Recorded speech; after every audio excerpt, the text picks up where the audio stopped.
Salut à tous, bienvenue pour une nouvelle vidéo sur Best-Seller. Ça fait un petit moment que je vous en parle maintenant. Ce soir a lieu la grande dégustation. Ça y est, j'ai décidé d'ouvrir 5 belles bouteilles pour pouvoir les déguster. Alors il y a eu un petit changement dans le programme, tout simplement parce que à la base j'avais prévu de prendre des gens parmi les commentaires, les inviter à venir les déguster avec nous. Et à ma grande déception, j'ai pas eu tant de commentaires que ça. Et les personnes qui avaient commenté, que j'ai cherché à inviter et les faire venir, ces personnes n'ont malheureusement pas répondu. Donc j'étais prêt à leur payer le trajet.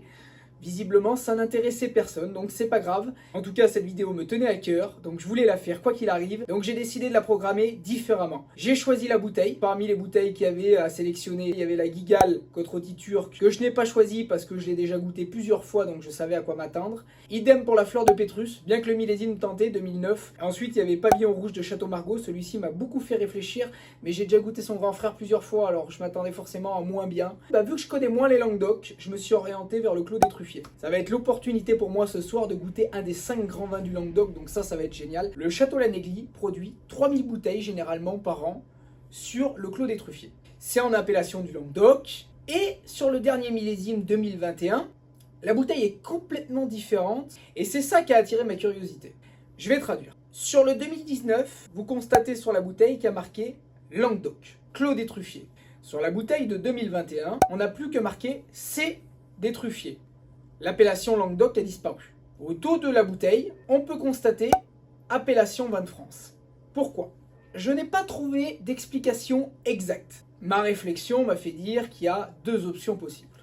Soit la première idée, c'est qu'habituellement, vu que le domaine produit 3000 bouteilles, il est possible que sur le millésime 2021, la récolte ait été d'autant plus maigre que les autres années, ne donnant pas l'opportunité de faire autant de bouteilles. Donc on se serait tourné soit vers d'autres parcelles pour faire plus de vin, soit faire appel à des négociants et racheter des raisins, soit d'un autre département, soit du même département. Mais du même département, j'ai quand même un doute, parce que dans ce cas-là, ça permettrait de garder l'appellation Languedoc. Donc je pense que dans le cas suivant, il est possible que des raisins de négoce aient été achetés dans un autre département. Il a perdu l'appellation Languedoc, mais il a perdu aussi la mention du clos.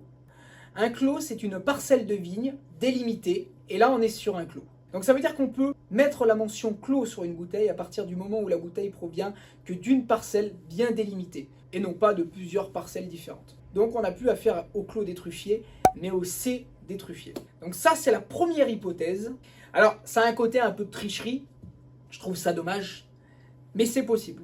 Seconde hypothèse, le domaine est actuellement en train d'exploser. Ça veut dire qu'il est au sommet de sa popularité. Il n'a jamais été aussi connu. De ce fait-là, vu que les demandes à la vente augmentent, il faut produire plus. Et quand une parcelle fait un certain nombre d'hectares, vu que c'est pas si facile de pouvoir augmenter la production, il est possible que pour passer de 3 à 6000 bouteilles de production, on rajoute tout simplement du raisin de négoce qu'on a acheté ailleurs. Une question de business, de pouvoir juste doubler la production pour faire de l'argent. Je trouverais ça un peu ingrat, parce qu'on serait forcément plus sur la même qualité de raisin. Si on mélange le bon raisin à un autre raisin de moins haute qualité, même qu'on maintient l'élevage en fût neuf, etc., on perd quelque chose systématiquement, j'ai envie de dire. C'est pour ça que j'ai décidé d'ouvrir la bouteille et de le goûter, pour voir si la qualité est vraiment comme on nous la vend. Sur le millésime 2021, je n'ai pas trouvé de note exacte, mais j'ai pu constater que sur la plupart des millésimes, c'est noté entre 96 et 99 sur 100, donc je pense qu'à mon avis, on ne devrait pas être déçu du tout.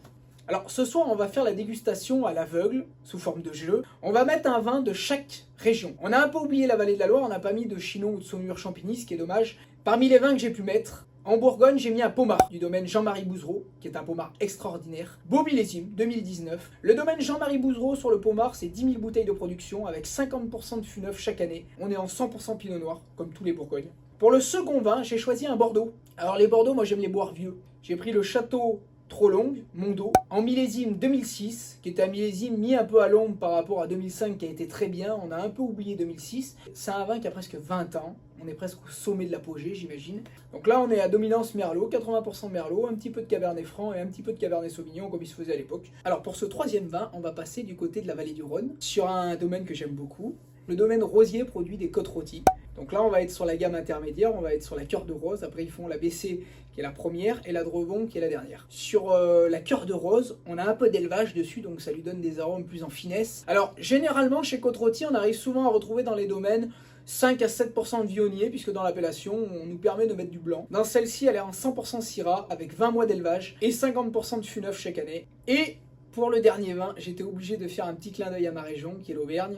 Alors malheureusement, je ne serai pas sur un vin de producteur récoltant, je vais passer par un vin de coopératif, qui est Terre et Lave. C'est dommage, mais je n'avais plus en fait dans ma cave actuellement de vin de petits producteurs récoltants. Je pense que noyés au milieu de tous, c'est pas forcément des fois aussi facile de les reconnaître. Après, on n'est pas dans la même qualité que les autres vins. Là, on va avoir un vin un peu plus acide, un peu plus goulayant, avec moins de matière, beaucoup plus léger, quelque chose de pas très complexe, un petit peu acidulé. Ça risque de moins plaire, mais le but, c'est de savoir si à l'aveugle, ils sont capables de le reconnaître. Je vous laisse passer immédiatement à la dégustation, parce que moi, il me reste 5 heures à attendre.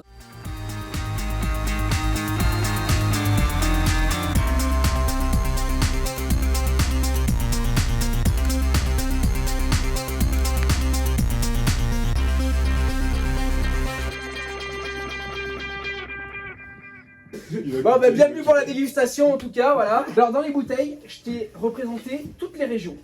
À l'exception d'une, la vallée de la Loire, j'ai pas mis de Chinon, j'aurais pu mais j'en ai pas mis. En Bourgogne, moi j'ai ouvert un Pommard, domaine Jean-Marie Bouzereau, j'aime beaucoup. À côté Côte-Rôtie, la vallée du Rhône, donc tu connais, hein, sud de Vienne, ça c'est génial. Mondo trop longue à côté, alors ça c'est Saint-Émilion. Donc c'est de l'autre côté du Haut-Médoc. Donc c'est un vin qui a 20 ans d'âge, donc c'est quand même intéressant. Moi les Bordeaux, j'aime bien les boire vieux. À côté, je t'ai mis une merde de chez nous, un truc d'Auvergne. Roche volcanique. Et ça, c'est la plus belle quille, ça vaut 160 balles la quille. Donc le Clos des Truffiers. On va voir ce que ça dit, mais en tout cas, c'est très très bien noté. C'est noté entre 96 et 98 sur 100 sur tous les sites œnologiques. Donc à mon avis, ça doit envoyer vraiment du lourd. On fera avec ce qu'on a. T'as dit 20 ans, là, non ça Ouais, c'est 2006. C'est 2006. Quelle température, Christian? Bah, l'idéal, la température ambiante, une vingtaine de degrés. Après, c'est vrai que ils sont peut-être un peu refroidis. Je suis passé l'après-midi au magasin. Donc, vous pourrez voir que les verres sont numérotés. Donc, le but, ça va essayer, déjà dans un premier temps, on va essayer de mettre le blaire à l'intérieur. Et ensuite, on les goûtera. Et après, si vous pouvez les retrouver, c'est encore mieux. Mais bon, ça demande quand même un certain niveau. Mettez le blaire déjà. Tiens, si tu veux sentir. Ah, mais tu l'as goûté carrément. Ouais, moi je le crache pas. Hein. Ah, bah alors. Tu crois quoi Ah, bah alors, je vais pas prendre du retard. Hein. Vomir, c'est tricher. Hein. Alors, tu vois, à peine trop frais. Mais c'est bien, c'est élégant. Mm. Bah, vous l'avez trouvé comment le premier? Je sais pas, il faudrait voir avec les autres. Moi, je sais par comparaison. Hein. Non, mais après, ouais, moi d'abord, je sais très bien que je vais pas reconnaître les bouteilles. Peut-être un là, mais parce que. Tu vois, moi, ce que je crains, tu me parlais du vin de Loire, moi, j'aime pas quand c'est un peu astringent, là, tu vois, ce côté-là. Des fois, les vins de Loire, c'est souvent, je vais te prendre un exemple, alors c'est pas un grand vin, mais Saint-Nicolas de Bourgueil, moi, j'y touche même pas, cette merde. Alors, ça dépend lequel que tu prends, des fois, c'est très acide. Voilà, ou acide ou astringent, c'est pas très le terme très exact, acide, mais moi, ouais, t'as ce côté un peu... c'est souvent un peu les vins d'Auvergne, hein, c'est ce qu'on dit, hein. Moi, le gamay, là, les gros, là, machin. Tu vas voir, hein, quand tu vas tomber dessus, tu vas le reconnaître direct. Hein. Je suis pas un grand connaisseur, mais je vois tout de suite quand je sais que ça va... On passe au numéro 2 Alors ça, le nez, je trouve, c'est très différent. Hein. Ça, c'est beau quand même. Hein. Du vin, comme il parle des vins. Il est tombé amoureux du vin. Le mec, il est en train de mal tourner, tu vois. Bon. Tu sais comment il a découvert le vin? Pas en Covid. Il a trouvé sa vocation, le mec, tous les soirs. Non, si c'était pas devenu mon business, j'aimais le vin comme ça. Mais là, aujourd'hui, c'est devenu mon business. C'est important quand même de connaître, de pouvoir faire découvrir aux gens. Tu te rappelles pendant le Covid ou pas? Tu veux pas le dire? Intermarché, acheter des quilles. Tu sais, là, quand tu disais pendant le Covid, tu te faisais chier. Ah bah je buvais une quille par jour, ouais. Ouais, Même des fois deux. C'est là où tu as fait ton Je éducation. consommais plus, je consomme... Non, parce que j'ai acheté. Merde, j'ai acheté. Oui, mais c'est bien, mais aussi il faut en boire du mauvais pour apprécier. Lui, il faut pas lui proposer de la qualité en fait. Il en a rien à branler de la qualité. Bon, le mec, bref, le seul truc qu'il aura retenu de la soirée, c'est t'as bu du vin. Ah oui, ça j'en ai bu. C'est quoi? Aucune idée. Rien à branler. C'est bien toi qui me disais que tu voulais aller à Bordeaux pour faire une séance comme ça. Surtout discuter avec des gens passionnés, parce que moi quand je te parle que je connais pas le terroir, mais donc il parlait comme toi, il nous a dit voilà, rive gauche c'est ça, l'autre côté c'est des cailloux, c'est pas quoi, mais bon moi je suis pas passionné plus que toi, moi pour l'instant je trouve ça trop bien. Hein. Quand tu vas découvrir des arômes, des saveurs, des ci, des là, c'est... Et quand tu lis des fois l'étiquette derrière et le mec il te parle d'une note de... Non mais faut pas lire l'étiquette, l'étiquette c'est vendeur, c'est du marketing. Bon bah on va passer... Les verres. On avait fait une soirée une fois, les verres il est descendu presque plus sec. Ouais, t'avais mal terminé. T'avais fait une petite crise de jalousie, tu pétais les plombs. Bon, on passe au 3. Celui-là il est beau, ça c'est un de mes préférés. Du moins au nez, hein. Je sais pas ce que ça vaut après. Bon allez, prends-moi le 4e verre là.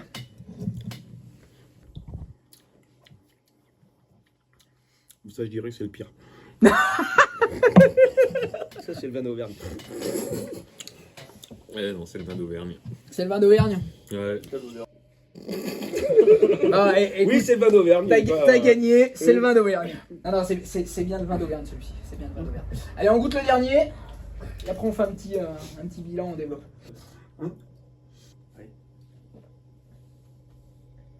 Par rapport à quoi la comparaison? Vin d'Auvergne? Oui, bah oui. Ça, c'est sûr que c'est mieux. Alors, dans l'ordre, maintenant que vous avez goûté, vous classeriez quoi où? Bon, là, on sait que c'est un vin d'Auvergne. Vous l'avez découvert, je vous l'ai dit. Déjà, tu sens au nez, à part les vapeurs d'alcool, il n'y a rien en fait. Hein. Ouais. Le poivre, ça fait tousser un peu, mais. Moi, le premier et le deuxième, je trouve pas une grosse différence. Moi, c'est bien pour ça, c'est la bouche, quoi.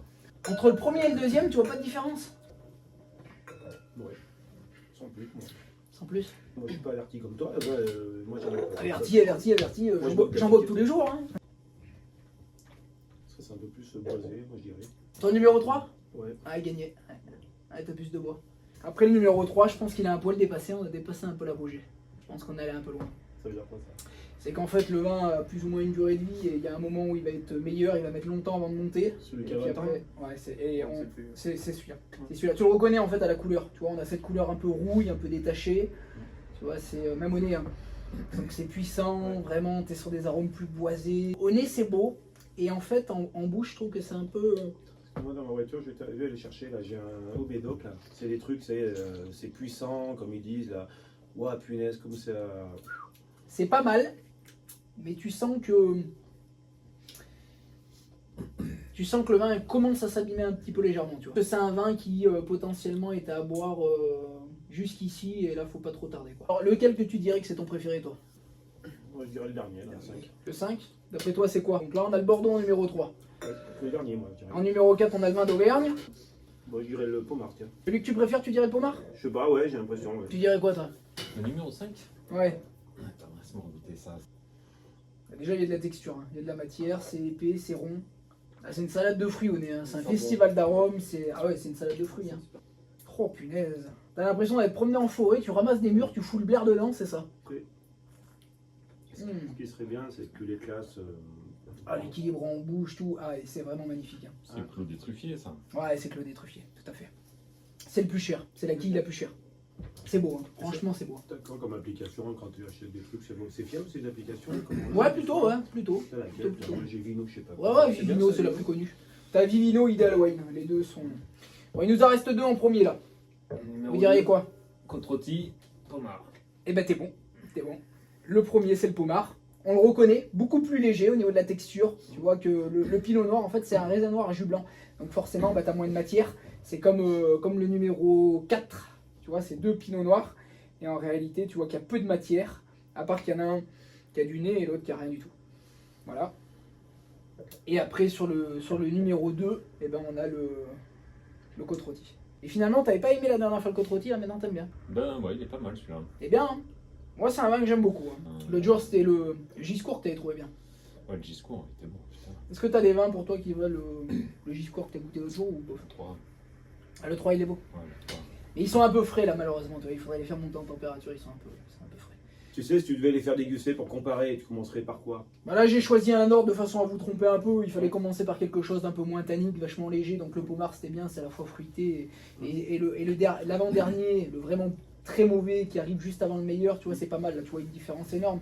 Après moi si je devais les classer vraiment en fonction de goût, je mettrais le Claude des Truffiers qui est largement au-dessus. Après je mettrais Mondo trop longue sur le 2006. Je mettrais la côte rôtie en troisième parce que j'adore côte rôtie, c'est un très très beau terroir. Finalement le Pommard, même que j'aime beaucoup Pommard, je le mettrais à ce niveau-là. Et ensuite le vin d'Auvergne, si je pouvais même l'éjecter carrément du lot, je le mettrais carrément, je poserais le verre derrière. Mais bon, il faut le mettre, je vais le mettre en cinquième. Bon, on les termine, non? Ouais, alors on va pas les jeter.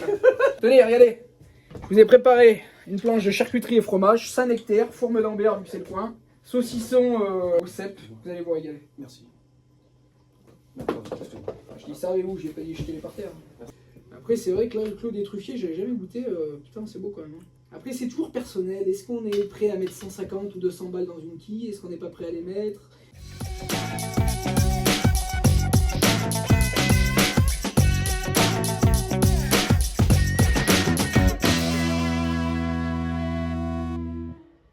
Donc nous sommes le lendemain de la dégustation, j'étais pas spécialement convaincu des images qui ont été prélevées hier, donc du coup j'ai décidé de faire un petit complément parce que la sélection des vins était juste oufissime.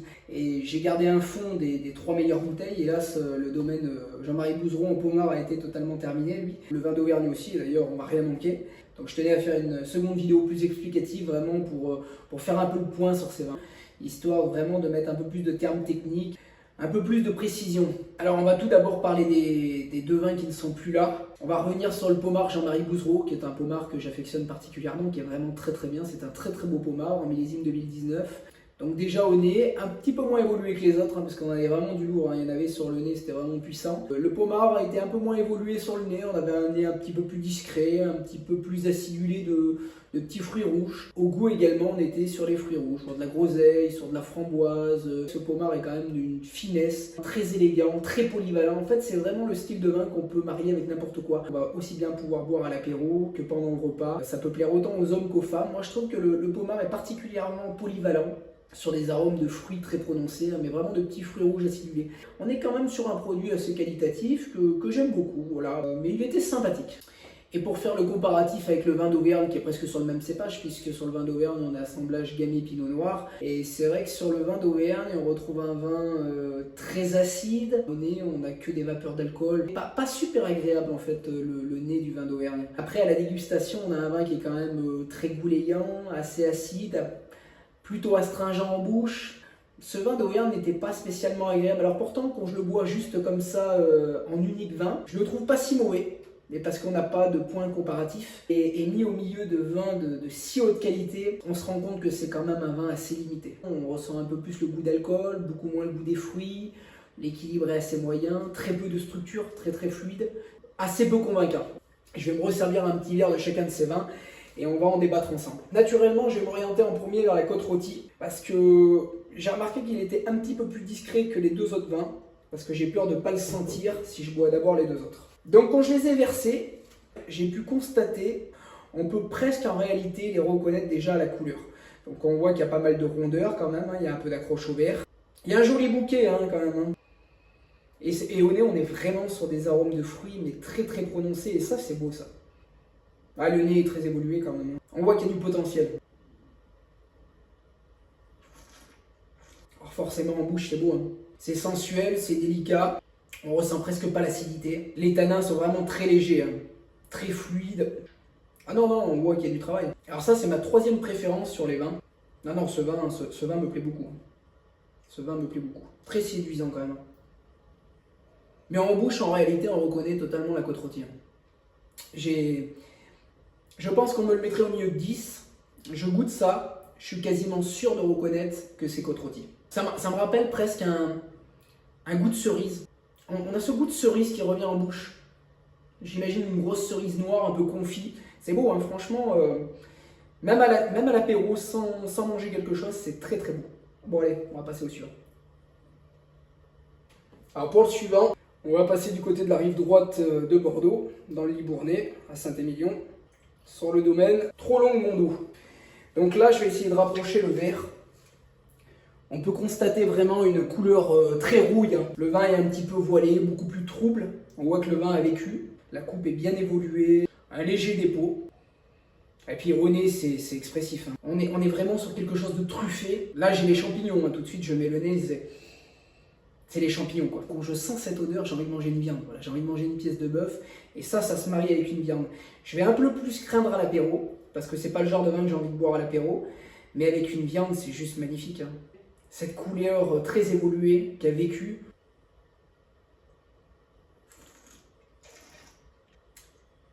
Nettement plus ouvert qu'hier. J'avais un peu peur. Le problème des vieux vins qui ont 20 ans, c'est que souvent quand on les boit le lendemain, avec l'âge, le vin se déstructure un peu et on a tendance à casser le vin assez facilement. C'est pour ça que sur des vieux vins, j'évite de les ouvrir trop en avance parce qu'il m'est souvent arrivé justement de l'abîmer à l'ouverture qui est juste exceptionnelle. 8-10 heures après, qui retombe.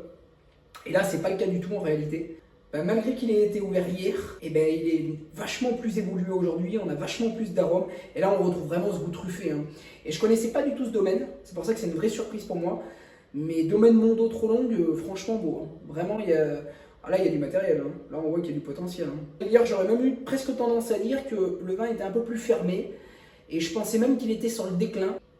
Ah, ce goût de champignon, de tabac, de mocha, j'adore, hein, vraiment, c'est beau, hein, c'est propre. Hein.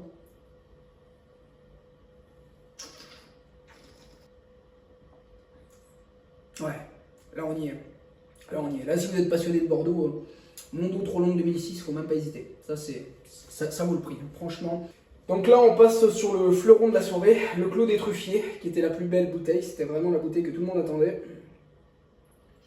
Et ça fait vraiment longtemps que je me pose la question de ce que vaut un tel vin. Et j'ai eu ma réponse. Hein. Donc là on remarque un peu comme Côte-Rôtie, un vin très violet, très rond, hein, très violacé. Ah, le bouquet est magnifique, hein. Il y a un bouquet, il est exceptionnel. Hein.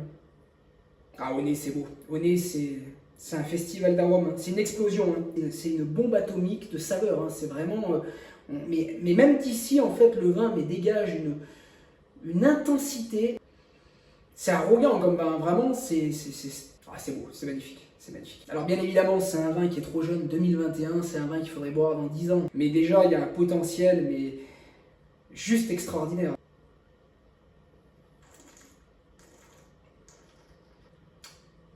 C'est beau. Hein. C'est magnifique et à la fois, c'est complètement différent de ce que je viens de goûter juste avant. Là, on est vraiment sur des arômes de vanille. On a vraiment des arômes de mûre, de cassis, très profonds, très intenses. Hein. Là, c'est un vin avec une profondeur et une intensité, et une longueur en bouche. Ça reste, hein, c'est persistant. C'est persistant, avec des tanins très fins, très légers. C'est soyeux, c'est délicat. C'est un vin qui procure beaucoup de douceur. Je vous souhaite vraiment de goûter ça. Hein. Peut-être sur un millésime un peu plus vieux, essayez de partir sur un 2018 ou sur un 2016. Et là, au moins, vous aurez déjà un vin qui a déjà un petit peu de maturité. Là, on retrouve encore ce côté charnu de la jeunesse, qui n'est pas dérangeant. Mais l'idéal, ça serait de le laisser vieillir un petit peu. Et je pense à regoûter d'ici quelques années parce qu'il y a un potentiel de fou. Mais de fou. De fou, ça s'arrête jamais. C'est la longueur ne s'arrête pas en fait. On se demande jusqu'à où le vin va aller. Et c'est profond, c'est intense, c'est beau, c'est délicat, c'est tendre, c'est doux, c'est soyeux. C'est extraordinaire. En fait, le mot extraordinaire n'est même pas exagéré. Donc si vous avez l'occasion de goûter un de ces trois vins, je vous jure que vous ne le regretterez pas. Hein. Ma dégustation, j'espère qu'elle vous servira de conseil. Moi, je les ai juste adorés. Et je vous dis à très bientôt pour une prochaine vidéo. On essaiera de passer la barre encore plus haut la prochaine fois et de mettre vraiment des vins, mais juste extraordinaires. Allez, je vous dis à bientôt tout le monde. Ciao, moi je vais finir sur ma dégustation. Et on se rejoint très bientôt sur Best Seller pour une nouvelle vidéo. Je vous embrasse. Ciao tout le monde, à bientôt.